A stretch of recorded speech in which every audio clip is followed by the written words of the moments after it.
Bonjour à tous. La vidéo d'aujourd'hui est une introduction au concept de gravitation universelle. Pour illustrer certaines explications, j'utiliserai des logiciels de simulation qui sont accessibles gratuitement sur Internet, dont vous trouverez les liens dans la description. Le mot gravitation vient du grec gravis, qui veut dire lourd ou pesant. Mais nous, dans notre langage du quotidien, quand utilisons-nous ce mot de gravitation? Nous l'utilisons d'abord pour parler de l'attraction de la Terre sur nous et les objets qui nous entourent. On entend souvent dire que c'est la gravitation terrestre ou la gravité qui nous maintient au sol. Ensuite, nous l'utilisons aussi pour parler d'un objet qui tourne autour d'un autre. On entend souvent dire par exemple que la Lune gravite autour de la Terre. Mais alors pourquoi utiliser un même mot pour parler de choses si différentes? La Terre attire les objets, donc lorsqu'un objet est lâché d'une certaine hauteur, il tombe. Mais on peut alors se poser deux questions. La Terre attire-t-elle tous les objets avec la même intensité? Et tombent-ils tous de la même manière? Alors, la Terre attire-t-elle tous les objets avec la même intensité? Lorsque l'on porte des objets, on se rend bien compte que la force nécessaire pour les soulever n'est pas la même suivant les objets. Si vous soulevez une balle de ping-pong, elle est plus facile à soulever qu'une balle de golf, qui est plus facile à soulever que la balle de pétanque. La Terre n'attire pas les objets avec la même intensité. Plus l'objet a de matière, c'est-à-dire de masse, plus il est attiré par la Terre. Mais des objets de masse différente tombent-ils tous de la même manière? Pour répondre à cette question, reprenons nos trois objets précédents. Ils sont de forme similaire mais ont des masses bien différentes. La balle de ping-pong fait environ 5 grammes, celle de golf 50 grammes et la boule de pétanque 500 grammes. Eh bien, si on fait l'expérience de les lâcher de la même hauteur, on observe qu'ils tombent ensemble. Oui, leur vitesse de chute est la même et augmente de la même façon. Ils ont tous le même mouvement accéléré. Contrairement à l'intuition première, malgré le fait que les objets ne soient pas tous attirés avec la même intensité, ils tombent tous pareil. On pourrait alors se dire que certains objets comme les feuilles ou les plumes ne tombent pas à la même vitesse. Mais attention, cela n'est pas dû à l'interaction avec la Terre, mais au frottement de l'objet avec l'air. Et cela dépend de sa forme. C'est pour cela que dans cette situation, nous avons choisi des objets de forme sphérique pour lesquels les frottements sont négligeables. Nous pouvons donc conclure que la Terre attire tous les objets en les faisant tomber de la même manière. Partant de cette conclusion, on peut donc se poser la question suivante.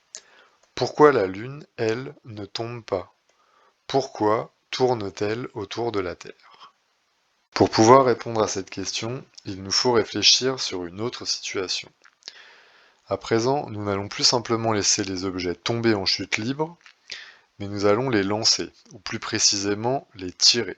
Pour cela, utilisons un des logiciels du projet PhET Colorado, projet dont j'ai déjà parlé dans une vidéo précédente.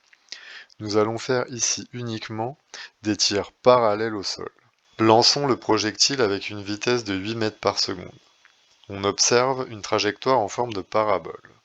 Maintenant, j'augmente à 15 mètres par seconde, puis maintenant à 20 mètres par seconde. J'observe toujours la même forme, mais le projectile tombe de plus en plus loin. Ce qu'il faut bien comprendre ici, c'est que cette trajectoire parabolique des projectiles est le résultat de deux causes. D'une part, le tir qui est à l'origine du déplacement de l'objet de manière horizontale, ici vers la droite. D'autre part, l'attraction terrestre qui est à l'origine du déplacement vertical de l'objet, ici vers le bas. À présent, nous allons continuer nos expériences de tir, mais cette fois-ci, nous allons changer d'échelle. Les projectiles seront lancés depuis une très haute montagne, avec des vitesses beaucoup plus grandes. En tant qu'observateur, nous allons donc nous placer beaucoup plus loin pour décrire la trajectoire du projectile. Il va donc nécessairement nous falloir tenir compte de la forme sphérique de la Terre. Cette expérience virtuelle s'appelle le canon de Newton, car c'est le physicien Isaac Newton qui l'a imaginé lors de ses travaux sur la gravitation. Pour cela, nous allons utiliser un autre simulateur. Commençons avec une vitesse de 4000 mètres par seconde, les tirs étant toujours dirigés parallèlement au sol. On reconnaît bien le même type de trajectoire que tout à l'heure, c'est-à-dire une parabole. Augmentons à 6000 mètres par seconde, toujours une trajectoire parabolique. Maintenant, augmentons à 7000 mètres par seconde. Et là, on voit que la forme de la trajectoire n'est déjà plus la même. Elle commence à ressembler à une trajectoire circulaire. Si on augmente encore à 7500 mètres par seconde, la trajectoire observée devient parfaitement circulaire. Cette situation correspond à la mise en orbite du projectile. Pour mieux comprendre cette trajectoire, plaçons-nous du point de vue du projectile.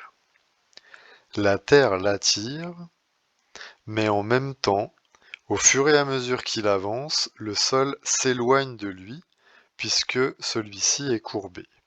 Il existe donc une vitesse de tir pour laquelle l'effet de l'attraction terrestre compense exactement l'effet de la courbure de la Terre.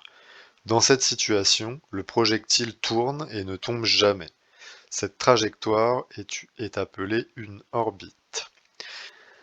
C'est le cas pour la Lune, elle a la bonne vitesse de rotation qui lui permet de rester en orbite autour de la Terre et de ne pas s'écraser. À présent, si on augmente encore la vitesse du projectile, ici à 9000 mètres par seconde, nous observons que l'effet de la gravité terrestre devient même insuffisant pour garder le projectile en orbite et celui-ci s'échappe. Pour conclure, nous avons vu que la Terre attire tous les objets matériels quels qu'ils soient et même à grande distance, que ce soit vous ou la Lune. Les effets de cette interaction sur le mouvement relatif des objets peuvent être différents, mais la nature de l'interaction est la même. Si on considère deux objets matériels de l'univers quels qu'ils soient, il existe une interaction attractive entre les deux. Ce type d'interaction est appelé interaction gravitationnelle. Il s'agit d'une interaction dite attractive à distance, c'est-à-dire que l'interaction s'exerce même si les objets ne se touchent pas. On parle de gravitation universelle, car cette interaction existe entre deux objets matériels, quels qu'ils soient. Merci à tous d'avoir regardé cette vidéo.